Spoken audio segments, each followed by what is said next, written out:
Anthony Robin pernah mengemukakan, semakin tinggi tingkat energimu, semakin efisien tubuhmu. Semakin efisien tubuhmu, semakin baik perasaanmu.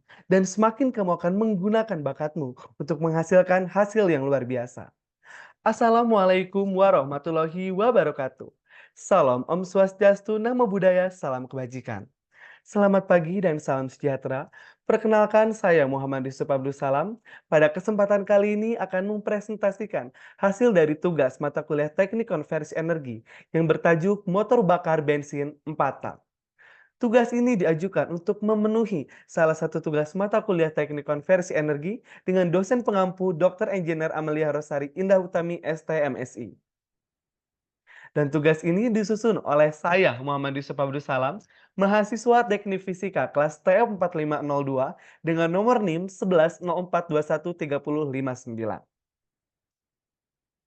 Motor 4 tak secara harfiah adalah sebuah motor bakar yang membutuhkan 4 langkah kerja untuk menghasilkan suatu usaha. Atau secara definisi yang lebih eksplisit, motor 4 tak merupakan mesin pembakaran dalam yang dalam satu kali siklus pembakaran akan mengalami 4 langkah piston. Dan apabila ditinjau dari jenis bahan bakar yang dipakai dan konstruksi silindernya, dielaborasikan menjadi 4 poin. Yang pertama, bahan bakarnya bensin atau pertamak murni. Yang kedua, setiap silindernya memiliki 4 buah atau 2 buah katup. Dan yang ketiga, silinder hanya memiliki kompresi silinder. Yang keempat, setiap piston memiliki 3 ring, yaitu ring kompresi pertama, ring kompresi kedua, dan juga ring oli. Berikut merupakan visualisasi dari cara kerja motor bakar mesin 4 tak. Dan berikut merupakan langkah kerja atau siklus kerja dari motor bakar bensin 4 tak, di mana terdapat 4 tahapan. Yang pertama, intake. Disebut langkah intake karena langkah pertama adalah menghisap melalui piston dari karburator. Pasokan bahan bakar tidak cukup hanya dari semprotan karburator. Cara kerjanya adalah sebagai berikut. Piston pertama kali berada di posisi atas atau disebut titik mati atas. Lalu piston menghisap bahan bakar yang sudah disetting atau dicampur antara bensin dan udara di karburator. Dan piston lalu mundur menghisap bahan bakar. Untuk membukanya diperlukan klep atau valve inlet yang akan membuka pada saat piston turun menghisap ke arah bawah.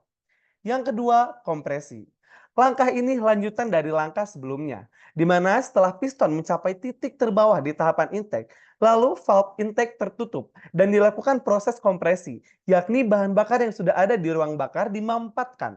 Ruangan sudah tertutup rapat karena kedua valve, yaitu intake dan juga exhaust, tertutup. Proses ini terus berjalan sampai langkah berikutnya, yakni pada langkah meledaknya busi di langkah ketiga. Nah, langkah selanjutnya adalah combustion atau pembakaran. Tahap ini merupakan tahap di mana piston akan meledak setelah piston bergerak mencapai titik mati atas dan mundur beberapa derajat. Jadi, busi tidak akan meledak pada saat piston di titik paling atas atau disebut juga titik 0 derajat. Tetapi piston akan mundur terlebih dahulu dan lalu akan terjadinya proses peledakan. Hal ini karena untuk menghindari adanya energi yang terbuang sia-sia, karena pada saat piston berada di titik mati atas masih ada energi yang disebut energi laten yang tersimpan akibat adanya dorongan piston pada saat dia masuk ke dalam proses kompresi. Dan langkah terakhir adalah exhaust atau pembuangan. Langkah terakhir ini dilakukan setelah pembakaran. Piston akibat pembakaran akan terdorong hingga ke titik paling bawah atau disebut titik mati bawah. Setelah itu piston akan mendorong ke depan dan klep exhaust membuka sementara dan klep intake akan tertutup. Oleh karena itu, maka gas buang akan terdorong masuk ke lubang exhaust port atau yang sering dibilang lubang sambungan ke knalpot. Dengan demikian, maka kita bisa membuang semua sisa gas buang akibat pembakaran. Dan setelah bersih kembali, lalu dapat akan masuk kembali lagi mengulangi langkah pertama yang dapat kita sebut sebagai siklus dari langkah kerja mesin bakar dari bensin 4 tak. Dan apa saja keunggulan dari mesin bakar bensin 4 tak? Yaitu pertama, proses pemasukan, kompresi, kerja, dan membuang prosesnya berdiri sendiri sehingga lebih stabil dan juga efisien. Yang kedua, pemakaian bahan bakar lebih hemat. Yang ketiga, putaran lebih rendah. Yang keempat, efisiensi pemasukan dan tekanan efektif rata-rata lebih baik. Dan yang terakhir, panas mesin lebih rendah. Dan apa saja yang menjadi kekurangan atau suatu hal yang masih bisa build up? Di antaranya saya mengelaborasikan 4 poin, yaitu maintenance yang lebih sulit, Yang kedua, suara mekanis yang lebih gaduh dan juga lebih memiliki tingkat noise yang tinggi. Yang ketiga, langkah kerja terjadi dengan 2 putaran poros engkol dan dari kekurangan ketiga ini dapat berimplikasi kepada kekurangan keempat, yaitu keseimbangan putar menjadi lebih tidak stabil. Dan apa saja langkah perawatan yang dapat kita lakukan untuk memaintenance khusus mesin motor 4 tak? Yang pertama, periksa busi sepeda motor.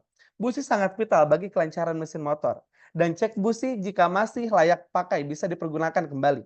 Tetapi apabila sudah mencapai 12.000 km, sebaiknya harusnya diganti. Dan juga kita harus juga secara rutin melakukan pemeriksaan kabel koil yang menghubungkan arus listrik ke busi. Apabila sudah terjadi retakan atau sudah dapat dikategorikan sudah tua dan akan terjadi pengerasan, segera harus diganti. Yang kedua adalah kita harus cek filter karburator. Cek filter karburator terbagi jadi 2 jenis, yaitu basah dan juga kering. Model basah dibersihkan dengan bensin, lalu dilumasi oli setengah setelahnya.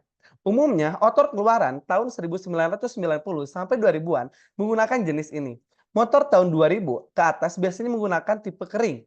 Perawatan tinggal disemprot dengan kompresor. Dan kelemahannya kita harus wajib mengganti setiap 25.000 km dan tidak boleh kena oil atau minyak.